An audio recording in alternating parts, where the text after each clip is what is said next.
नमस्कार दोस्तों, मेरा नाम रोहतास निमी है और आप सभी का स्वागत है हमारे YouTube चैनल निमीजी नेट प्रो पे। दोस्तों आज हम बात करने वाले हैं NTA UGC net paper first ICT के अंदर कंप्यूटर कंपोनेंट के बारे में। इसके अंदर दोस्तों हम मुख्य रूप से input output device, CPU, ALU, volatile non volatile memory, register, cache memory, primary memory, secondary memory इत्यादि के बारे में हम बात करने वाले हैं। दोस्तों ये वीडियो आप सभी के लिए बहुत ज़्यादा इंपॉर्टेंट होने वाली है, क्योंकि आज हम बहुत इंपॉर्टेंट टॉपिक करने वाले हैं और इनमें से पहले काफ़ी क्वेश्चन आ चुके हैं और आगे भी इनमें से क्वेश्चन आने की संभावना है। तो दोस्तों इस वीडियो का पूरा देखना और ध्यान। दोस्तों अगर आप चाहें तो हमारा पेड कोर्स भी ज्वाइन कर सकते हैं। इसके अंदर हम आपको बहुत अच्छे तरीके से स्टडी करवाएंगे। नंबर 1 पे दोस्तों हम आपको ऑल 10 यूनिट स्टडी नोट्स देंगे न्यू अपडेटेड सिलेबस के अनुसार, प्लस में सितंबर 2020 में जो क्वेश्चन आए हैं उसके अनुसार हमने ये नोट्स तैयार किए हैं। इसके साथ साथ दोस्तों हम आपको ऑल 10 यूनिट के वीडियोस देंगे, एड फ्री वीडियोस आपको मिलने वाली है। इसके साथ साथ नंबर 3 पे दोस्तों हम आपको 2012 से लेके दिसंबर 2019 तक सभी शिफ्ट के क्वेश्चन पेपर हिंदी इंग्लिश में विद आंसर की आपको मिलने वाले हैं। इसके साथ साथ दोस्तों हम आपको 2012 से लेके दिसंबर 2019 तक टीचिंग के क्वेश्चन अलग देंगे, रिसर्च के अलग देंगे, कम्युनिकेशन के अलग देंगे। इस तरह से सभी यूनिट के क्वेश्चन आपको अलग अलग मिलेंगे। इसके साथ साथ दोस्तों हम आपको मोस्ट रिपीटेड होने वाले क्वेश्चन के बारे में बताएंगे, प्लस में आपको नोट्स भी देंगे। इसके साथ साथ दोस्तों फ्री में हम आपको 2012 से लेकर दिसंबर 2019 तक old year question paper second भी देंगे विद आंसर की। और इसके साथ साथ दोस्तों हम आपका लाइव मॉक टेस्ट लेंगे यूट्यूब पे। तो दोस्तों अगर आपको एक कोर्स ज्वाइन करना है तो हमें जल्दी से जल्दी व्हाट्सएप नंबर पे मैसेज कीजिए, या फिर लिंक हमने वीडियो डिस्क्रिप्शन बॉक्स में भी दिया हुआ है, इसे देखना। दोस्तों हम बेसिक रूप से जानने की कोशिश करते हैं कि कंप्यूटर के कंपोनेंट क्या क्या होते हैं। आप यहाँ पे पिक देख सकते हैं। पिक में देखिए नंबर 1 पे आता है इनपुट यूनिट आती है, यानी कि कंप्यूटर के अंदर हम क्या क्या चीज़ कनेक्ट करते हैं अपना डेटा डालने के लिए। उसके बाद में आता है दोस्तों सीपीयू, सेंट्रल प्रोसेस यूनिट आती है, और उसके अंदर 3 कंपोनेंट होते हैं, एएलयू, सेंट्रल यूनिट और मेमोरी। उसके बाद आता है दोस्तों आउटपुट यूनिट। इन सभी के बारे में दोस्तों हम डिटेल से बात करेंगे। तो नंबर 1 पे आते हैं दोस्तों सबसे पहले हमारे पास इनपुट डिवाइस। इनपुट डिवाइस वो होती है जिनके द्वारा हम अपने डेटा या निर्देश को कंप्यूटर में इनपुट करा सकते हैं, यानी कि कंप्यूटर के अंदर हम कोई भी डेटा डालने के लिए जिस डिवाइस का यूज़ करते हैं उसको हम क्या कहते हैं, इनपुट डिवाइस कहते हैं। और इसके लिए दोस्तों हम अलग अलग चीज़ों का यूज़ कर सकते हैं। जैसे कि हम कीबोर्ड की बात करें, जैसे हमें कंप्यूटर के अंदर कुछ नाम लिखना है, कुछ टाइप करना है, तो किसका यूज़ करें, कीबोर्ड का यूज़ करेंगे। इसी तरीके से अगर हमें क्लिक करना है, क्लिक करने के लिए हम माउस का यूज़ करेंगे। तो इस तरह से हमारे इनपुट डिवाइस काफ़ी तरह की हो सकती है कंप्यूटर को निर्देश देने के लिए। इनपुट डिवाइस वे डिवाइस है जो हमारे निर्देशों या आदेशों को कंप्यूटर के मस्तिष्क सीपीयू तक पहुंचाने का काम करती हैं। इनपुट डिवाइस कई तरह की हो सकती है, जैसे कि हम बात करें दोस्तों, कीबोर्ड हो गया, कीबोर्ड से हम कुछ भी नाम टाइप करते हैं। माउस आपको सभी को पता है, जॉयस्टिक हो गई, ट्रैक बॉल हो गया, लाइट पेन हो गया, टच स्क्रीन हो गया। ये सभी क्या है दोस्तों, हमें जैसे डॉक्यूमेंट वगैरह बनाने हैं या फिर ऑनलाइन टीचिंग करनी है, उसके अंदर सबसे ज़्यादा यूज़ किया जाता है ये। और उसके बाद में हम बात करें दोस्तों, और भी काफ़ी तरह की चीज़ें हमारी इनपुट डिवाइस के अंदर। डिजिटल कैमरा हो गया, कैमरे के द्वारा फ़ोटो खींचते हैं, वो हमें सेंड करने के लिए हम डिजिटल कैमरे का यूज़ करते हैं, उसको कनेक्ट करते हैं केबल से। उसके बाद जैसे स्कैनर हो गया, डिजिटाइजर टेबल हो गया, बार कोड रीडर हो गया, ओएमआर हो गया, ओसीआर हो गया, एमआईसीआर हो गया, एटीएम हो गया। तो काफ़ी तरह की डिवाइसेस हो सकती है इनपुट डिवाइस के अंदर। उसके बाद में हम बात करते हैं दोस्तों आउटपुट डिवाइस। आउटपुट डिवाइस का मतलब ये होता है दोस्तों, कंप्यूटर में जो डेटा है उसको बाहर निकालने के लिए, उसका रिजल्ट निकालने के लिए जो हम डिवाइस का यूज़ करते हैं उसको हम क्या कहते हैं, आउटपुट डिवाइस कहते हैं। जैसे कि आप सभी को पता है प्रिंटर जैसे कि मान के चलिए हमने रिजल्ट डाउनलोड कर लिया, उस रिजल्ट को हमें प्रिंट आउट निकालना है तो हम क्या करेंगे, प्रिंटर का यूज़ करेंगे।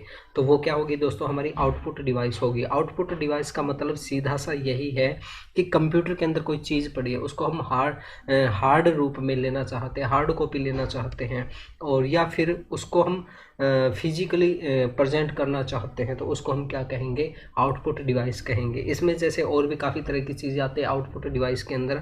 जैसे हमारा मॉनिटर आ गया, मॉनिटर में क्या है कि हम चीज़ों को देख सकते हैं। कोई भी हमने पिक्चर देखनी है, मूवी देखनी है, या फिर कुछ भी देखना, तो मॉनिटर होना हमारे लिए काफ़ी ज़रूरी है। उसके बाद में हम बात करते हैं प्रिंटर की हमने पहले ही बात कर लिया। प्लॉटर हो गया, उसके बाद प्रोजेक्टर हो गया, प्रोजेक्टर जैसे क्लास के अंदर होता है, और साउंड कार्ड हो गया, ईयरफोन हो गया, इनसे क्या है दोस्तों हम आउटपुट ले सकते हैं हमारे कंप्यूटर के अंदर जो चीज़ है उनका। उसके बाद में हम बात करते हैं दोस्तों नंबर 3 पे है CPU। और यहाँ पे दोस्तों सबसे पहले आपको फुल फॉर्म पता होना बहुत ज़्यादा ज़रूरी है। CPU की फुल फॉर्म है सेंट्रल प्रोसेसिंग यूनिट, इसकी फुल फॉर्म है, ये आप ध्यान रख लेना, ये पहले पूछी जा चुकी है। इसका हिंदी नाम केंद्रीय संसाधन इकाई होता है। यह कंप्यूटर का सबसे महत्वपूर्ण भाग होता है, अर्थात इसके बिना कंप्यूटर सिस्टम पूर्ण नहीं हो सकता। इससे सभी डिवाइस जुड़ी हुई होती है, जैसे कीबोर्ड हो गया, माउस हो गया, मॉनिटर हो गया। ये जो CPU होता है दोस्तों, ये हमारी सेंट्रल प्रोसेसिंग यूनिट होती है। इसी के साथ हमारी इनपुट और आउटपुट दोनों तरह की डिवाइस एक साथ जुड़ी हुई होती है। इसे कंप्यूटर का माइंड भी कहा जाता है। इसका मुख्य कार्य प्रोग्राम करना, क्रियान्वयन करना, एग्जीक्यूट करना होता है। इसके अलावा CPU कंप्यूटर के सभी भागों जैसे मेमोरी, इनपुट, आउटपुट डिवाइस के कार्यों को भी नियंत्रित करता है। यानी कि ये मेन पार्ट होता है हमारे कंप्यूटर का, जो हमारे पूरे कंप्यूटर को हैंडल करता है। और CPU के अंदर दोस्तों और भी पार्ट आते हैं, जैसे कि ALU हो गया, मेमोरी हो गया और CU हो गया। और अब बात करते हैं हम ALU। ALU क्या होता है? नंबर 1 पे तो दोस्तों सबसे पहले हमें इसकी फुल फॉर्म पता होना बहुत ज़्यादा ज़रूरी है। तो ALU की फुल फॉर्म है अर्थमेटिक लॉजिकल यूनिट है। अर्थमेटिक लॉजिक यूनिट, अर्थमेटिक एवं लॉजिक यूनिट को संक्षेप में ALU कहते हैं। यह यूनिट डेटा पर अंकगणितीय क्रियाएं जोड़ना, घटाना, गुणा, भाग इत्यादि करने के लिए यूज होती है। यानी कि जहाँ पे लॉजिक की बात आए वहाँ पे अर्थमेटिक लॉजिक का यूज किया जाता है। और इसके अंदर दोस्तों जैसा कि यहाँ पे बताया हुआ कि गुणा करना, जोड़ करना, भाग करना, तो इस तरह की जो भी कैलकुलेशन हम करते हैं वो ALU के अंदर करते हैं। यह मेमोरी से डेटा को प्राप्त करता है तथा प्रोसेसिंग के पश्चात सूचना को मेमोरी में लौटा देता है। ये क्या करता है दोस्तों, ये मेमोरी लेता है, अपने अनुसार उसको प्रोसेसिंग करता है और हमें मॉनिटर के द्वारा या आउटपुट जो डिवाइस होते हैं उसके द्वारा हमें रिजल्ट दे देता है। इसमें ऐसा इलेक्ट्रॉनिक पथ होता है दोस्तों जो बाइनरी लैंग्वेज को समझता है। बाइनरी जैसे हमने बात की थी कि जैसे 0 1 की यूनिट हो गया, बाइनरी हो गया, डेसिमल हो गया, हेक्साडेसिमल हो गया, ऑक्टल हो गया, इन सभी के बारे में हम आगे बात करेंगे दोस्तों, बहुत अच्छे से डिटेल में बात करेंगे हम। और इनमें से भी क्वेश्चन पहले आए हुए हैं तो इनके बारे में हम आगे बात करेंगे। अभी के लिए आप इतना समझ लीजिए कि कंप्यूटर के अंदर जो लैंग्वेज होती है वो बाइनरी के अंदर सबसे ज़्यादा यूज़ की जाती है। आगे हम बात करते हैं दोस्तों, हमारे पास है कंट्रोल यूनिट, CU की बात करते हैं।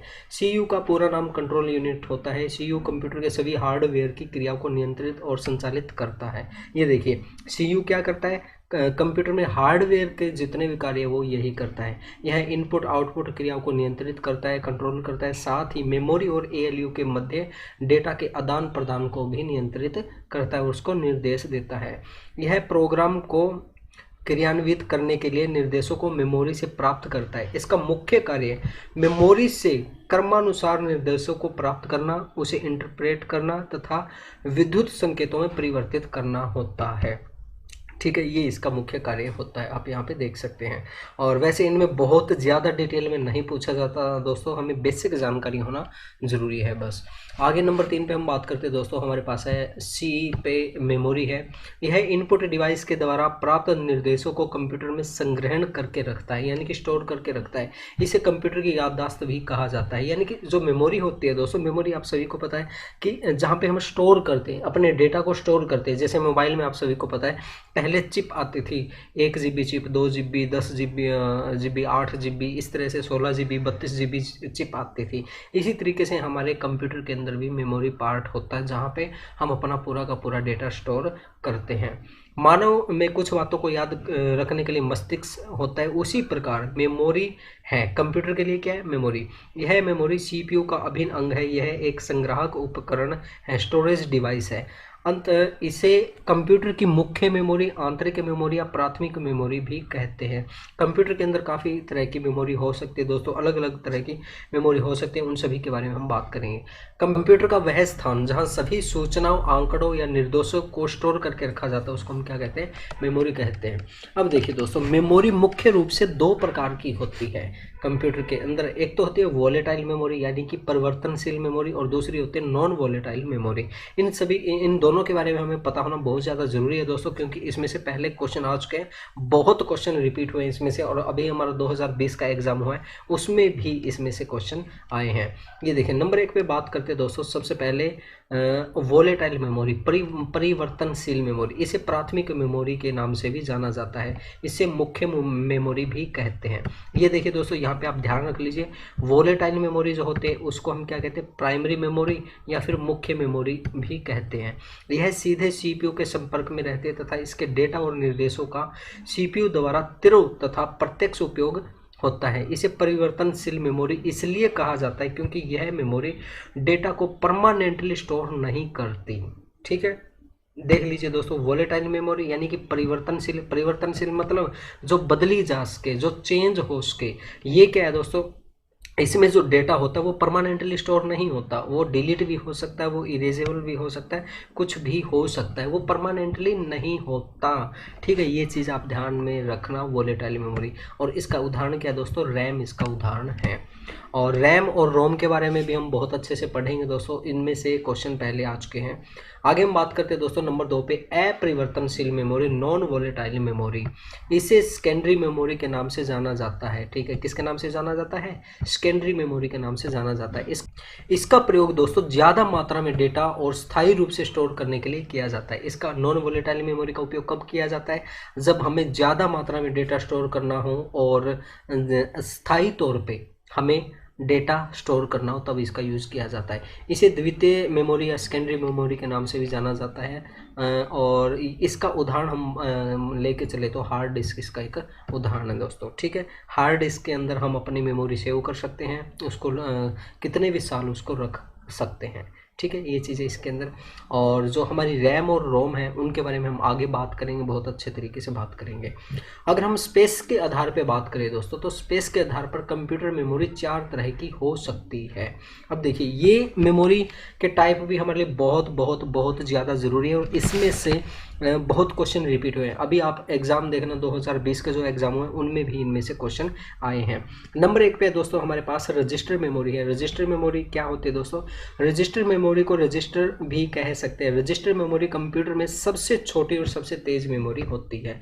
ये चीज़ आप ध्यान में रखना दोस्तों, ये क्या होती है, सबसे छोटी मेमोरी होती है लेकिन सबसे तेज़ मेमोरी होती है। रजिस्टर मेमोरी का जो साइज़ है दोस्तों 16, 32 और 64 बिट हो सकता है। ये इसका अलग अलग साइज़ है दोस्तों। इसमें जो इम्पोर्टेंट ध्यान रखने वाली बात यह है दोस्तों, ये कंप्यूटर की सबसे छोटी और सबसे तेज़ मेमोरी होती है, रजिस्टर मेमोरी। नंबर 2 पे दोस्तों कैश मेमोरी। कैश मेमोरी चाहे फ़ोन की हो या कंप्यूटर की हो, कोई भी काम अत्यधिक तेज़ी से करती है। असल में कैश मेमोरी आकार में बहुत छोटी होती है लेकिन कंप्यूटर की मुख्य मेमोरी से बहुत तेज़ होती है। अब देखिए, कैश मेमोरी का मैं आपको एक थोड़ा सा एग्जांपल देता हूँ, उससे आप बहुत अच्छे से समझ पाएंगे। हमारे मोबाइल के अंदर भी कैश मेमोरी होती है। ये क्या करते हैं, देखिए मैं थोड़ा सा एग्जांपल देके समझाता हूँ, आपको अच्छे से समझ में आ जाएगा। जैसे मान के चलिए हम कोई वेबसाइट ओपन कर रहे हैं, तो वो वेबसाइट हमने एक बार ओपन की, ठीक है, उसके बाद में दूसरी बार ओपन की, तीसरी बार ओपन की, तो जितनी बार हम ओपन करेंगे अपनी वेबसाइट को उतनी बार वो क्या है कि कैश मेमोरी के अंदर डेटा स्टोर होता रहेगा। मान के चलिए हमने 3 बार एक वेबसाइट को ओपन किया, लेकिन जब हम चौथी बार उस वेबसाइट को ओपन करेंगे ना, तो उसमें टाइम बहुत कम लगेगा क्योंकि उसने जो डेटा है वो पहले ही स्टोर कर लिया है। ठीक है, तो कैश मेमोरी का काम यही होता है, जब हम किसी चीज़ को बार बार यूज़ करते हैं तो उसका वो डेटा स्टोर कर लेते हैं, लेकिन जब हम नेक्स्ट टाइम उसको यूज़ करते हैं तो वो बहुत जल्दी उसको काम में हम ले सकते हैं। ये मुख्य कार्य होता है कैश मेमोरी का। दोस्तों आगे है हमारे पास नंबर 3 पे प्राइमरी मेमोरी। ये क्या होता है दोस्तों, कंप्यूटर का सबसे महत्वपूर्ण भाग है जहाँ डेटा, सूचनाएं एवं प्रोग्राम प्रक्रिया के दौरान उपस्थित रहते हैं। जैसे मान के चलिए हम कुछ चीज़ चला रहे हैं, कुछ सॉफ्टवेयर हम चला रहे हैं, ठीक है, कुछ गेम हम चला रहे हैं, ठीक है, तो उस दौरान उस गेम को कितना अच्छे से चलाना है, सॉफ्टवेयर कितना स्मूथली चलाना है, उसके लिए प्राइमरी मेमोरी का यूज़ होता है। ठीक है, प्राइमरी मेमोरी का यूज़ कब होता है? जब हम कुछ भी काम कर रहे हैं, कोई सॉफ्टवेयर चला रहे हैं, उसको स्मूथली चलाने के लिए, अच्छे तरीके से चलाने के लिए प्राइमरी मेमोरी का यूज़ किया जाता है। और ये जो है दोस्तों, कंप्यूटर बंद होने के बाद में या लाइट चले जाने के बाद में प्राइमरी मेमोरी है वो हमारी चली जाती है, वो सेव नहीं रहती। ये इसकी लिमिटेशन हम कह सकते हैं। और इसके अंदर हम बात करें तो दोस्तों, प्राइमरी मेमोरी के अंदर दो तरह की मेमोरी होती है, एक तो रैम होती है और दूसरी क्या होती है? रोम होती है। अब देखिए, आपने सुना होगा कि जब हम मोबाइल लेने जाते तो पूछते भाई इसकी रैम कितनी है, कोई कहेगा 2 GB है, 4 GB है, 16 GB है। पहले बहुत छोटी रैम आती थी, लेकिन आज तो काफ़ी ज़्यादा रैम आने लग गई है। तो इनका रैम क्या होता है दोस्तों? रैम आपने सुना होगा कि जो मोबाइल है, मोबाइल को अच्छे तरीके से चलाने के लिए रैम का बहुत ज़्यादा योगदान होता है। यही काम हमारा सेम कंप्यूटर के अंदर होता है। ठीक है, मैं उम्मीद करता हूँ आपको अच्छे से समझ में आ गई होगी ये चीज़। अब हम बात करते हैं दोस्तों, यहाँ पे जो मुख्य रूप से आती है रैम और रोम, इसमें से क्वेश्चन आता है दोस्तों, इन दोनों में से। देखिए, रैम और रोम क्या है। नंबर 1 पे रैम आती है दोस्तों। रैम की फुल फॉर्म हमें पता होना जरूरी है। रैम की फुल फॉर्म क्या है? रैंडम एक्सेस मेमोरी इसकी फुल फॉर्म है। यह कंप्यूटर की अस्थायी मेमोरी होती है। क्या होती है दोस्तों? अस्थायी मेमोरी होती है। और कीबोर्ड तथा अन्य किसी इनपुट डिवाइस से इनपुट किया गया डेटा प्रक्रिया से पहले रैम में ही संग्रहित किया जाता है। ठीक है, कुछ भी चीज़ हम इनपुट करेंगे, ठीक है, कुछ भी चीज़ डालेंगे तो वो सबसे पहले कहाँ जाएगी? वो जाएगी रैम के अंदर जाएगी दोस्तों। उसके बाद में वो देखेगा कि वो कहाँ पे भेजनी है।